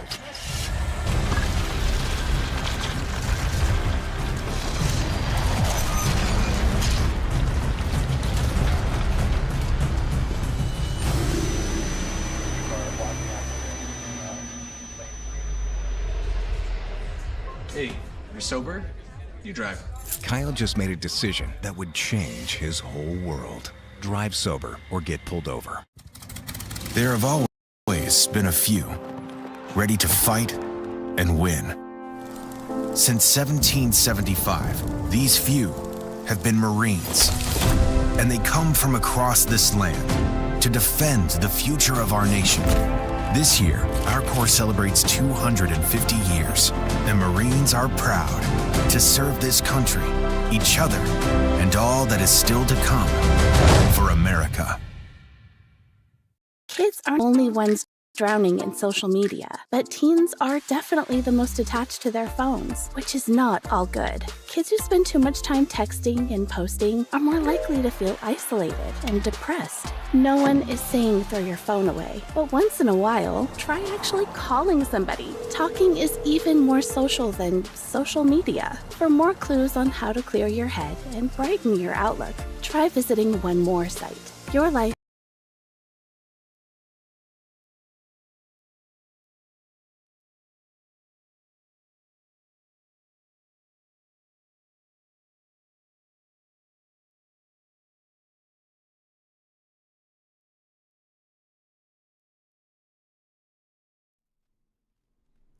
The Frankly Speaking Roof Cam brought to you by Boss Security in Horseheads. Contact them today for all your business and home security needs. We are back broadcasting live from the Hesselson studio here. I found that information. So if Klobuchar were to win a gubernatorial bid, she could appoint her successor to her Senate seat.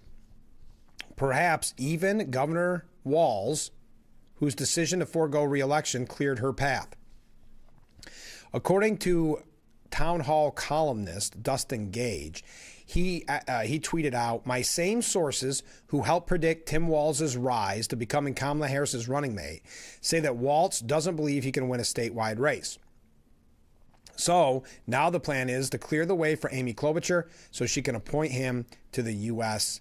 Senate." All right, so I knew I wasn't that far off the mark. Okay. Now, the Wall Street Journal is telling you, don't blame Somali migrants for the Minnesota fraud. The newspaper editorial board wrote yesterday, Minnesota's fraud problem isn't immigrants. It's the vast size of the welfare state that corrupts them. With so much money and so many programs, the state's welfare benefits are an open vault for scammers, especially when politicians are loath to police fraud because doing so might be called racist or anti-poor. But it's also corrupting for beneficiaries who have an incentive to remain on the dole rather than build an independent life. Republicans complain about fraud, but too few want to tackle the perverse incentives that allow it to flourish. All right, so blame it on bureaucracy, on big government. Did you know that according to the Health and Human Services, that it is closing a Biden-era loophole that required states to pay child care centers before verifying attendance? Yes, they would pay these daycare centers before any attendance was verified. The department is initiating the change as fallout from the Minnesota Somali-run daycare center continues. Imagine that, paying providers up front based on paper enrollment instead of actual attendance invites abuse, said HHS Deputy Secretary Jim O'Neill. In Minnesota, we've seen credible and widespread allegations of fraudulent daycare providers who are not caring for children at all. The reforms we are enacting will make fraud harder to perpetrate. The Biden administration's rule went into effect on April 30th of 2024. meaning more than $19.3 billion in taxpayer dollars over 20 months may have been spent before Trump could correct provisions that could have prolonged massive daycare fraud in Minnesota. So it essentially led to, and I mean, there was talks, remember, I'm not the one saying it, there was talks at the time.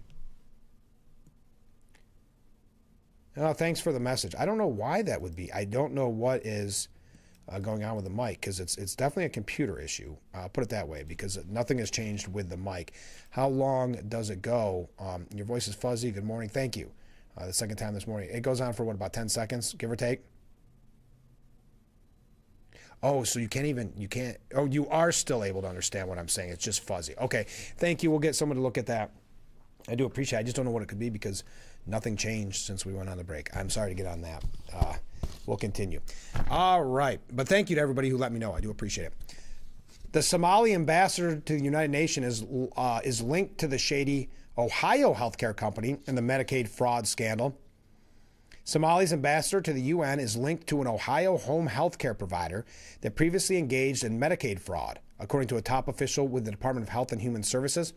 I can confirm public speculation that Ambassador Ebkar Dir Osman, permanent representative of Somalia to the UN and president of the Security Council, is in fact associated with Progressive Healthcare Services, a home health agency in Cincinnati. This goes back to Mark's point and goes back to so many other people's points, that we really need to get to the bottom of this fraud. And that's why I'm glad Trump is cutting back some funds and say, hey, let's look at this.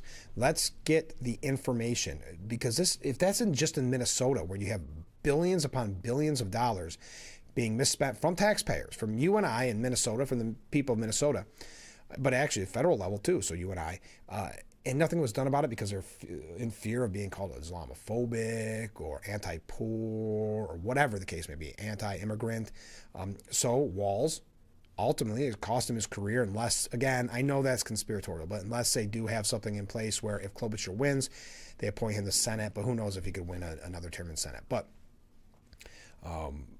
it cost him his career, and rightfully so. This is an ongoing scandal that we need to get to the bottom of statewide. We've asked the question many times. You know what's happening here in New York when Hochul's yelling at Trump, and it's only going to get worse, by the way, with Mamdani's plans and what Hochul's piggybacking off of, jumping on. It's only going to get worse here in New York with the opportunity for waste, fraud, and corruption. Remember, Hochul's doing the important job of, I guess, chastising Trump about arresting a dictator and narco terrorist. That is the side that these people on the left are supportive of. It's not me saying it, it's them saying it. That they're supportive of the narco-terrorist dictator. Remember, there was protests in the street, Governor Hochul now taking credit for them, called No Kings Rally. Now apparently there's protests in the street that yes to dictators, yes to narco-terrorists, yes to kings, with Maduro.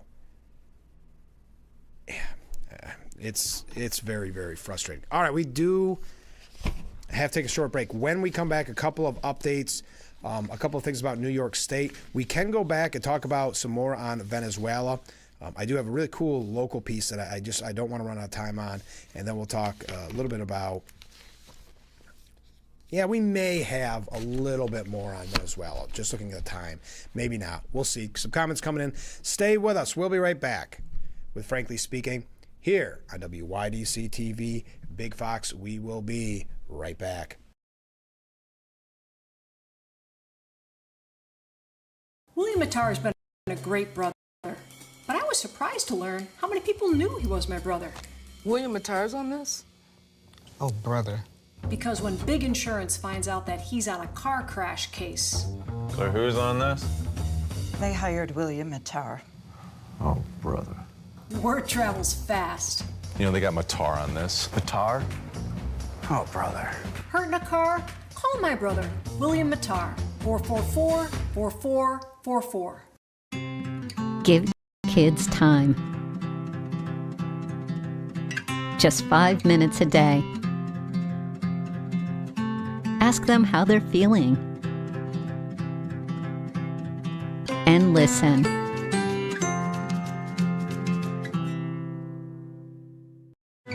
Kids time. Ask them how they're feeling. And listen.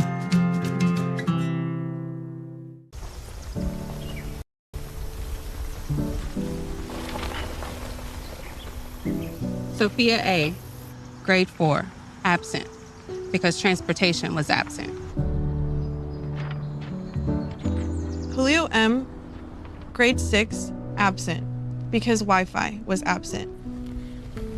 Maria J., grade 12, absent, because childcare for siblings was absent. Jacob O., grade 12, absent, because housing was absent. Aisha S., Olivia H. Darren L. Cole W. Preston L., absent. Absent. Absent. Because healthcare. Anti-bullying mental health support was absent. We're calling roll on the 15 million absent students. Their reasons why are very real. And yet the solution is a present, caring adult to help them along their path. When communities and schools is present, 99% of our students are present and ready to learn.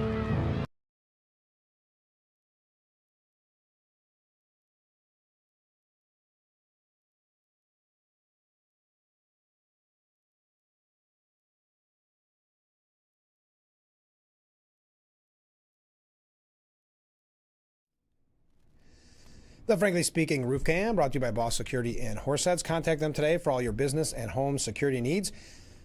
We are back, broadcasting live from the Hesselson's studio here on Marcus Street in Corning. We got a lot of comments coming in, so let's get right to them. Oops. Rick writes in. Good morning, Frank. Good morning, Rick.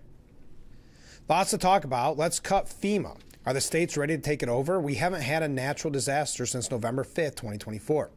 Hey, everybody, I'm really sorry for picking on Trump all the time. Well, no, I'm not, but I can't justify expanding any energy supporting him. I think Hochul is an idiot too, but there's only so many hours in the day, so I'll pick on the big fish. Sleepy Don. Others can pick on the little fish. Don is removing the National Guard from large Democratic cities, LA, Chicago, and Portland. Donald got spanked by his own partisan Supreme Court. Some things you just have to love. Let's put the brakes on those tariffs. Dare I say more Epstein files? Hey, let's have the average American pay twice as much for health care. Happy New Year. Spent the insurance deal on Maduro. How many times has Trump visited his golf course since taking office last January? The answer is 88 times, accounting for 25% of the day he spent back in the White House. That's working for the people, Don. Way to go, peacemaker Don. He attacks Venezuela with no congressional approval, against the law, but no consequences have to be paid. Captures Maduro, leaves the drug lords and armed gangs to mine the house. Brilliant. If Trump stops shooting, does that mean he stopped 9 wars? That would win him the Southwest Mayberry Peace Prize. Once Maduro is convicted, then Trump can pardon him. In closing, can anyone please tell me what Trump was talking about Saturday on TV? The only one that came from an insane asylum was the one at the microphone. Pete is talking. I'm waiting for Sleepy Don to nod off and fall. There you go. Somebody find him a recliner.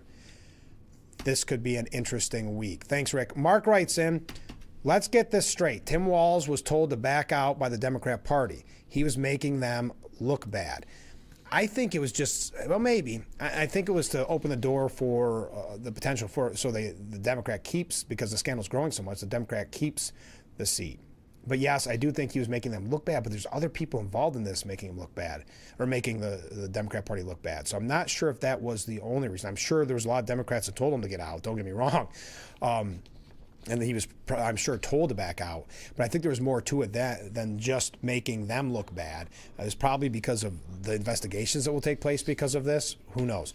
Comment from another viewer. Unfortunately, the Walz problem is more likely rampant. Excuse me. I agree it needs to be investigated nationwide. Totally. And especially for the blue states that have expanded on it. And we learned that the Biden administration's rule was that they didn't even have to prove attendance at the daycare. I mean, this is stuff that's just open for fraud. Comment from a different viewer. Since Democrat supporters have a lot of entitled in their base, voters can't support the massive amount of money it takes to run the machine. So they need to be corrupt becomes paramount. Thank you very much. And Ken writes in, I think everyone has it wrong on Tim Walz. Okay. Remember that according to Kamala, her and Walz ran a historically close race to Trump. That's right. So without Donald Trump running in 2028, Tim is posturing himself to revive the Kamala Walz ticket, which would be a sure winner. and least in Kamala's convoluted mind. Thank you, Ken. And I know I kind of got sidetracked there at one point, but he was considered a presidential candidate, remember? And you could tell he really liked it for his ego. But people were saying, could he be candidate for president next go-around? Obviously didn't have it. We know how nervous he was in the debate against JD, and JD destroyed him in that debate. So I think that's what happens when you're kind of at a loss of a real leader in the Democrat Party. They're looking for anyone, throwing any name around. I think that's what Hochul is sadly trying to fill that spot and failing miserably, failing disastrously. But that's why she does the tough talk that I told Trump I didn't like the Maduro thing. But see, she didn't get the talking points. I think she's so disliked by her own party. She doesn't get the talking points until it's after the fact, because she seems to steal everybody else's talking points a couple days to weeks later, and it becomes very awkward. I think that's what happened here. She goes on to talk about how she yelled at Trump about the Maduro raid, and then came in and backtracked and said, but Maduro's a bad guy. Where most, if you look at Hakeem Jeffries, Gavin Newsom, Chuck Schumer, they were told early on, say he's a bad guy right from the jump. Hey, speaking of Schumer has rejected the idea of another government shutdown. Now, I think there's a potential for a shutdown, what is it, on the 30th? The deadline is for the 30th. Schumer's saying no when asked if the country was headed toward another shutdown, and went on to say that good progress is being made toward passing funding bills. Quote, Democrats want to fund the appropriations, the spending bills, all the way through 2026. We want to work in a bicameral, bipartisan way to do it. And the good news is our Republican appropriators are working with us. So perhaps we won't see a government shutdown right off of the heels of the past government shutdown that had that record-breaking amount of days. So there you are. I was kind of surprised by that from Chuck Schumer. We know Chuck Schumer historically has not been a big fan of government shutdowns until his party turned on him and his poll numbers sank, and then he realized he had to become kind of that extreme leftist politician, that extreme kind of resistance politician. When we come back, we've got our New York State updates. We've saved them here towards the end, but we have one right here in Steuben County. You know, I have a second before I have to take a break. Yesterday was a big day for Steuben County Legislature. They convened an organizational meeting, and they swore in their new members. During the meeting, the legislature elected its leadership for the upcoming term. So congratulations to Kelly Fitzpatrick for her re-election to chair of the Steuben County Legislature. This is her second term. So congratulations to friend of Frankly Speaking, who's been on numerous times. We'll make sure we book her here soon. I've got a piece about her from our friend Steve Sprague that I'll get to here in just a moment. But congratulations, Kelly Fitzpatrick, and we'll get her on the show soon. Jeff Horton from Bradford, Campbell, and Wayne was elected vice chair. Paul Van Cassel from Hornell was elected majority leader. And Hilda Lando, right here in the city of Corning, was elected minority leader. So congratulations to those in the leadership position. Returning legislators sworn in for a new term was Nicholas Pelham from the town of Bath, Mike Hanna, Frederick Potter, and Hilda Lando. Newly elected legislators sworn in, Daniel Werner from the city of Hornell, Debbie Shannon from the town of Irwin, Michael Valino. I think we had, well, hold on, I'll continue. Michael Valino, District 9, Cameron, Canisteo, and Thurston, and Justin Eberlin, District 13. They are all new to the legislature. Congratulations to them for being sworn in. We did not have Mr. Werner. That's one that we glanced through, missed opportunity to have him on the program, but during election season we had Debbie Shannon, Michael Valino, and Justin Eberlin, and we look forward to talking with them in the future about how it goes on the legislature. We'll have to book them soon. So when we return, just a quick piece from our friend Steve Sprague about Kelly Fitzpatrick. Kelly Fitzpatrick, at her first term, there was some speculation of whether or not someone would challenge her. She won unanimously, which is major, very important. So we're excited about that. We'll talk about it when we come back from this short break. Stay with us. This is Frankly Speaking here on WYDC TV, Big Fox.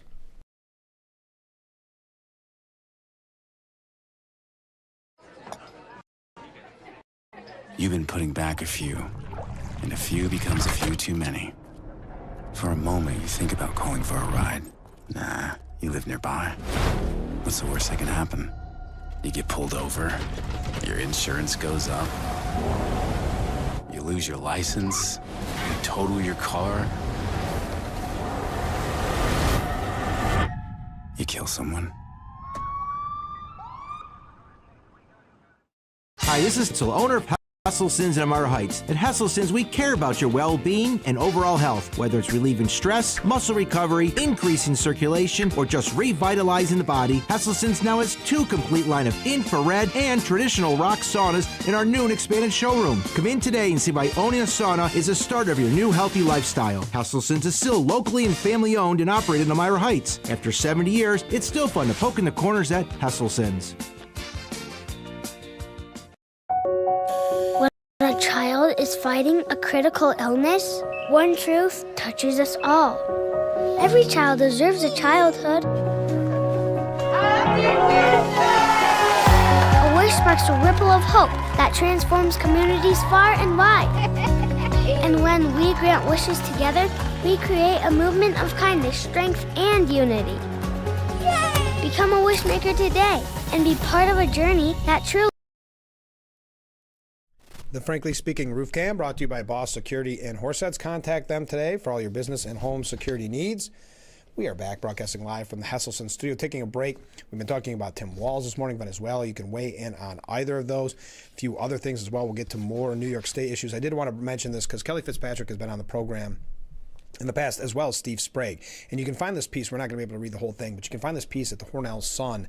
Steve Sprague wrote, with the holidays just concluding, still months of winter ahead, thorny national issues that desperately need solutions, and the tedium of daily challenges always looming, you probably would ask what would make Monday, January 5th, 2026 a memorably good day? It was a good day because a devoted and authentic public servant was returned to the chairmanship of the Steuben County Legislature. Kelly Fitzpatrick, the first woman in the county's more than 200-year history to serve as its leader when she was elected chairman 2 years ago, was reelected to the post on Monday, this time unanimously. By now, I've confessed in these columns to spend decades in and around public service, and this is where he talks a little bit about his past. Steve Sprague, he said, I'm also confessed to being a political Pollyanna who still believes there's a meaningful difference between good and not so good elected officials. And he talks about meeting Kelly Fitzpatrick. At the time, she was the vice chair of the legislature, so our conversations naturally turned to that role as well. And I was impressed then. I'm convinced her election as chair of the legislature in January of 2024 was a surprise even to her. The new job carried the significant weight of internal political division, external forces like diminished state and federal aid, chronic local flooding, and countless small but important problems. And you go back at the time, and I don't think this can be downplayed. I'm not trying to put words in Steve Sprague's mouth, but I would just add on that, and I think he probably means that by kind of the internal strife, but that was, I think, mainly because of what we saw, what was happening with Steuben County Sheriff Jim Allard at the time. Right? So I think that was a major, and because people knew that she would do a good job, of course, but that was a major issue at that time and still to this day. Kelly, going back to what Steve Sprague said, Kelly has resisted the ever-present temptation to wield the kind of leadership power we sadly see in so many who ascend to higher office. If anything, it made her even more dedicated to finding solutions. She's used the office to ambitiously promote the county as a great home for new businesses and fiercely pursue funding for problems deserving of state and national resources. Internally, she's quietly served as the voice of reason and compromise to bring her legislative colleagues to focus on what's best for the 94,000 residents of the county and most worthy of their taxes. She's won some of those issues and lost some, but she never saw her boast of a win or campaign to embarrass her opponent for a loss. I'll also confess I have a real admiration for most local office holders. Every member of the legislature is there of their own choosing. They all have families, hobbies, homes, and the universal need to pay the bills. They earn what amounts to a stipend from their elected position. Spread over the miles and hours a dedicated legislator will spend doing the job, well, it doesn't meet minimum wage rules anywhere. Hence the term public servant, with an emphasis on servant. While some take on the role to promote their businesses or a personal desire for celebrity or higher office, Kelly has demonstrated she's there to make things better, not for herself, but for her neighbors she was elected to represent. She and her like-minded colleagues deserve our thanks. They certainly have mine. So that is a nice piece. Again, congratulations, Kelly Fitzpatrick, unanimously elected to a second term as chair. All right, taking our last break of today's edition of Frankly Speaking. Oh, one thing, the Dallas mayor predicted that they will be flooded with Wall Street firms now that Zohran Mamdani is going to, looks as if anyway, follow through on his socialist agenda. And he even claimed that Texas could overtake New York as the nation's top financial hub. We know there's been a major growth there in Texas. They call it Y'all Street, like the y'all. Interesting. So predicting a flood of Wall Street firms to quit New York City under Mamdani. Get your last second comments in. We'll be right back after this. An albino baby buffalo was born. Nearly 500 kilos of cocaine has been seized in a bus. Day 1 of the National Glider Competition.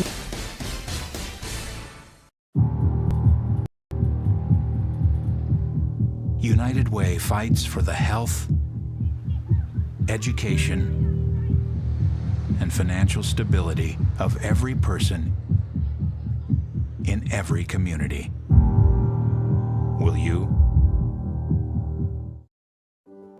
Ever lose your keys? Is that normal aging, dementia, or something else? Fear often stops us from asking for a simple checkup from the neck up. Knowing your numbers, blood pressure, blood sugar, and cholesterol are common, but your cognitive numbers are also important, especially if you're age 65 or older. Better to act sooner rather than later if you want to maintain or enhance your brain's health. Hello, I'm Kevin, President of the Dementia Society of America, a national nonprofit organization.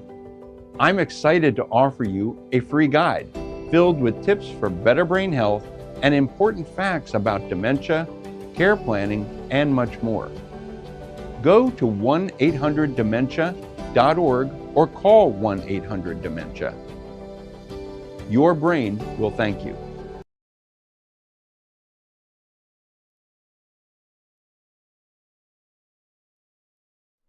The Frankly Speaking Roof Cam brought to you by Boss Security in Horseheads. Contact them today for all your business and home security needs.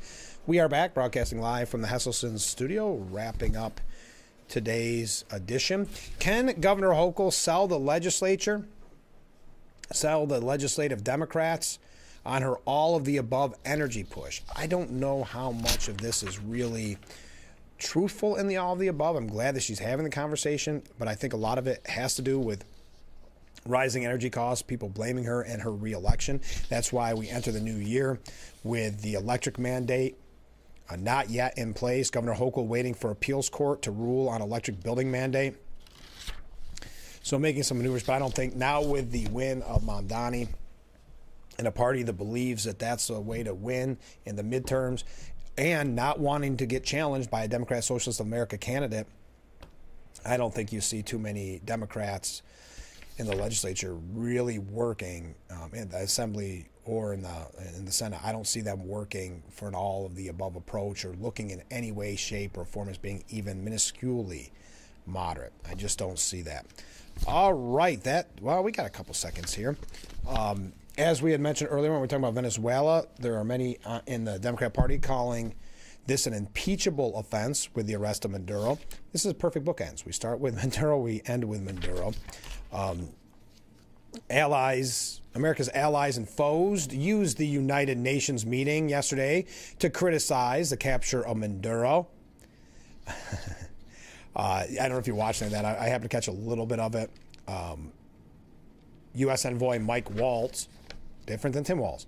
Mike Waltz defended the operation in Venezuela as a justified and surgical law enforcement operation, calling out the 15-member council for criticizing the targeting of Maduro. If the United Nations in this body confers legitimacy on an illegitimate narco-terrorist with the same treatment in this character of a democratically elected president or head of state, what kind of organization is this? UN Secretary General Antonio Guterres said in a statement that he is deeply concerned that rules of international law have not been respected with regard to the January 3rd military action. He said the grave action by the U.S. could set a precedent for how future relations between nations unfold. China and Russia are expectedly critical. You expect that. They're calling it an era of lawlessness. This was, don't think for a moment, this wasn't somewhat of a message to Russia and China at the same time. Doug Schoen writes, we back Trump on Maduro and urge a better plan to govern Venezuela. And that's the question that we have right now. People are saying, what does that future for Venezuela look like? We know that the vice president was put in as acting president yesterday. That brings us to where we most disagree with the Trump administration, the strategy of running Venezuela through the current vice president, Delcy Rodriguez. As Maduro's second in command, Rodriguez represents the old order with a new face, and she has already voiced her objection to Maduro's arrest. What Venezuela needs is an orderly process to build a new government, one that enjoys popular support, protects free markets, and accelerates the democratization of the country. Ultimately, it must be possible for Democrats to hold two thoughts in their heads at the same time. Yes, removing Maduro presents unique challenges, and there is no guarantee that Venezuela becomes a liberal democracy. But it is also true that removing him sends a message to supporters of freedom in Latin America and throughout the world, particularly to Iran, that the United States is committed to the democratic process, free elections, free market capitalism, and liberal democracy itself. Democrats should applaud that, and the commander-in-chief who ordered the mission. It's like John Fetterman said, as we mentioned earlier, can't we, when we see a win, when we know something's right, can't we celebrate it? I'm paraphrasing, of course. But there was others, too. We talked about the anonymous Democrat, and I think it was at Axios, but don't quote me, who said, we look foolish when we don't celebrate something that was obviously a good thing. I mean, Biden recently upped the reward for Maduro to $25 million. So the only thing that Trump did was he followed through where other leaders wouldn't, where other presidents wouldn't put the effort. He did it, did something that had been called for years, and now the media and the left has tried to really twist himself up into a pretzel to try to attack Trump on it. But Venezuelans in L.A. were celebrating. But Karen Bass rips Trump over the reckless decision. The Venezuelan community in Los Angeles is hopeful change is finally on the horizon after the Trump administration captured Maduro. Everything was bad. Food, gas, and electricity were all in short supply, and services barely functioned, said Carlos, a Venezuelan Uber driver. He and his family, or he still has family back home, and they went through and interviewed some of these people, but it was Karen Bass, the mayor, who called it a reckless decision. To strike Venezuela, to remove Nicolas Maduro, risk chaos, violence, and entrench the United States in a conflict that the American people did not ask for. It's all kind of typical at this point. Now, cops were forced to separate pro-Maduro protesters from joyous Venezuelans in a wild New York City scene where, you actually had counter-protests to people in Venezuela celebrating the freedom there of getting rid of Maduro. All right, that does it for today's edition. Thank you for all the comments. Thank you for all the waves. And we will be back tomorrow morning starting at 6 a.m. for Frankly Speaking, only on WYDC TV, Big Fox. We'll see you tomorrow bright and early. Look forward to it already.